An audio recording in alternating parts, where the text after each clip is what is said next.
Salut, bienvenue sur ma chaîne. Aujourd'hui, nous allons parler d'un thème vraiment intéressant. Le pouvoir du silence. Asseyez-vous confortablement et voyageons ensemble.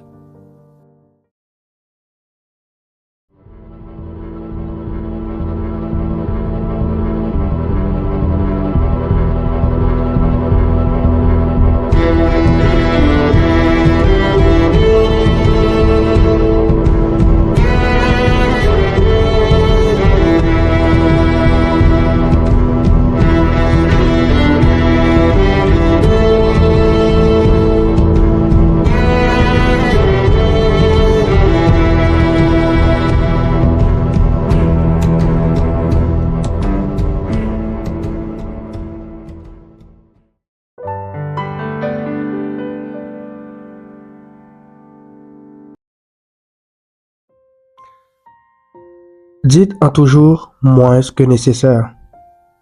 Plus vous laissez aller à parler, plus vous avez l'air banal et peu maître de vous-même. Même anodines, vos paroles sembleront originales si elles restent vagues et énigmatiques. Les personnages puissants impressionnent et intimident parce qu'ils sont peu loquaces. Plus vous en dites, et plus vous risquez de dire des bêtises. Les personnes sages ne parlent jamais beaucoup. Au contraire, elles parlent quand c'est nécessaire. Quand on ne contrôle pas ce que l'on dit, on peut parfois dire des choses que après on regrettera amèrement.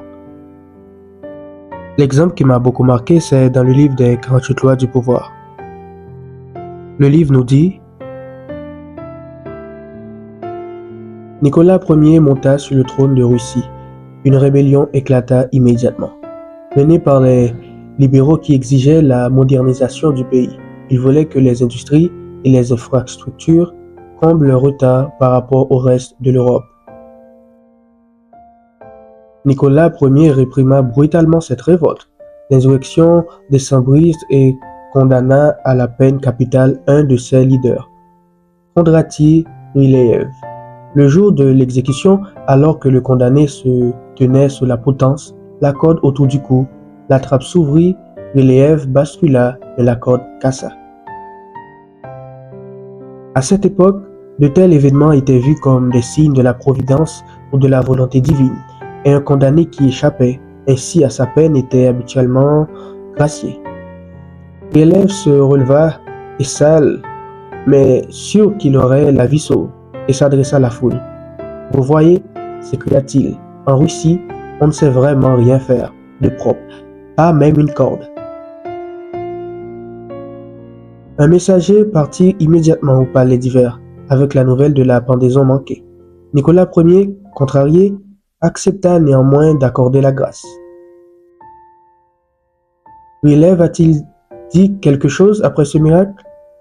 Demanda-t-il au messager. Sire, il a dit qu'en Russie, on ne sait même pas fabriquer une corde. Dans ce cas, répliqua le tsar, prouvons-lui le contraire. Et il déchira l'acte de grâce. Le lendemain, Ryleïev fut de nouveau pendu, et cette fois, la corde tint bon.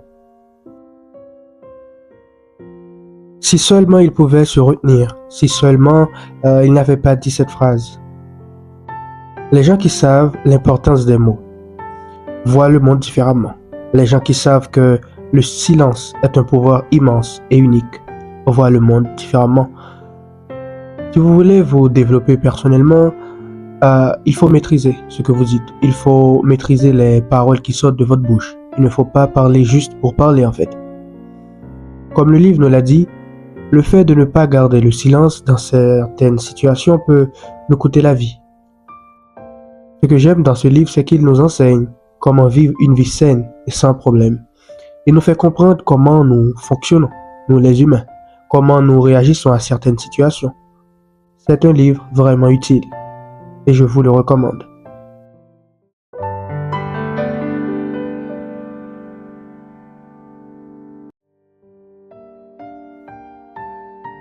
Le silence.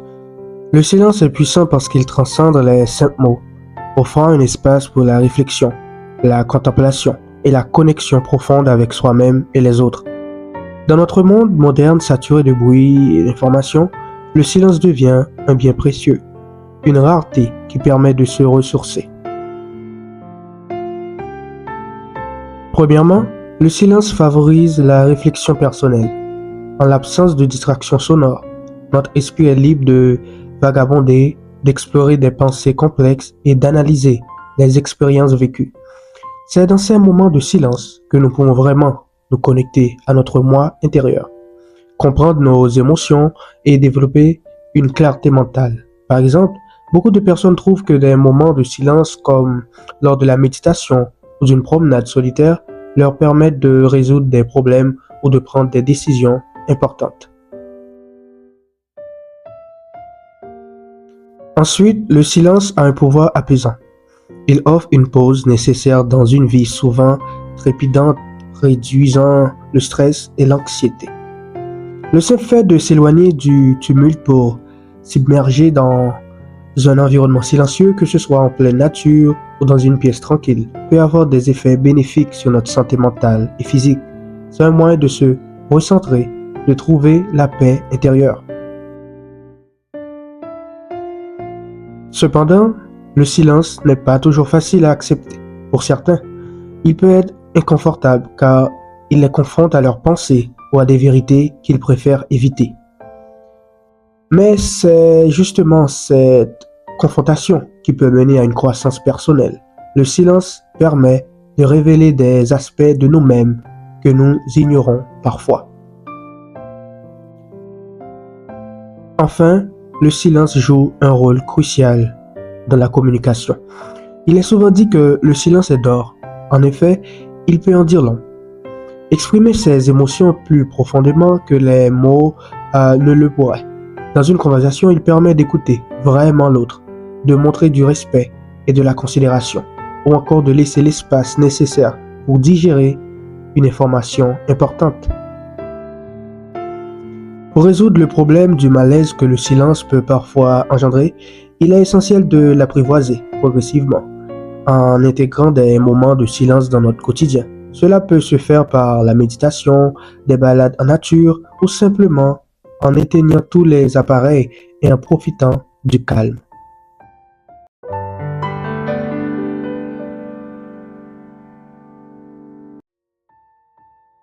Le silence selon le stoïcisme.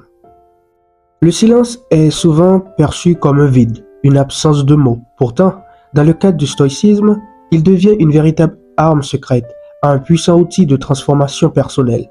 Dompter le silence, c'est apprendre à écouter non seulement les autres, mais aussi cette voix intérieure qui nous guide.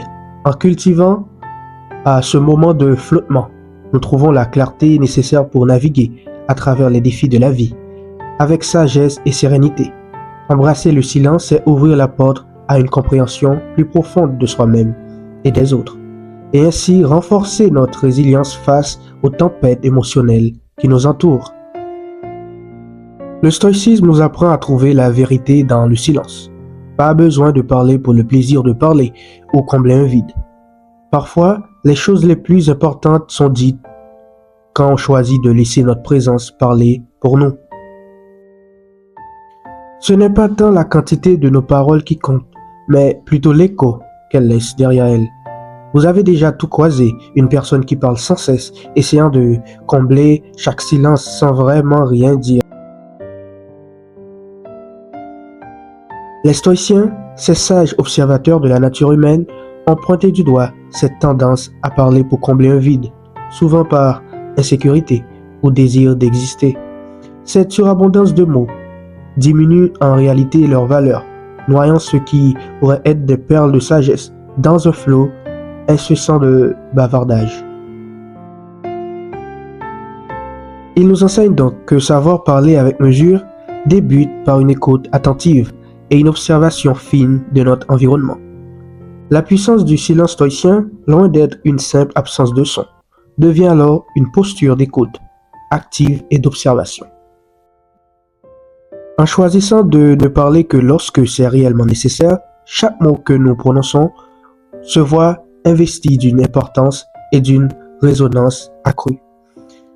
N'est-ce pas là toute la puissance du silence stoïcien, qui nous invite à réfléchir avant de parler, à choisir le silence, non pas comme un manque, mais comme un espace de possibilités.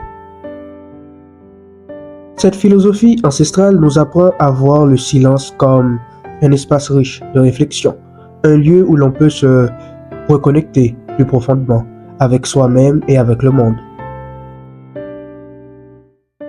Par définition, le silence est donc votre allié, votre outil le plus précieux pour favoriser la découverte de votre interlocuteur. En choisissant de faire une pause dans l'envie de parler, vous vous ouvrez à un espace où votre propre réflexion interne peut fleurir et où vous pouvez vraiment saisir l'essence de ce qui vous entoure. C'est dans ces brefs instants de tranquillité que nous pouvons découvrir ce qui compte véritablement pour l'autre. La puissance du silence stoïcien réside dans sa capacité à transformer le silence en un moment de création, de réflexion et de connexion profonde. Ne pensez-vous pas qu'il y a quelque chose de magique à l'idée que, en nous tournant vers le silence, nous pouvons trouver une meilleure compréhension de ce que cherche à dire votre interlocuteur? Pour rappel, la puissance du silence stoïcien prend forme lorsque, parfois, pour vraiment écouter et comprendre, nous devons d'abord nous taire. Comment allez-vous intégrer cette sagesse dans votre vie?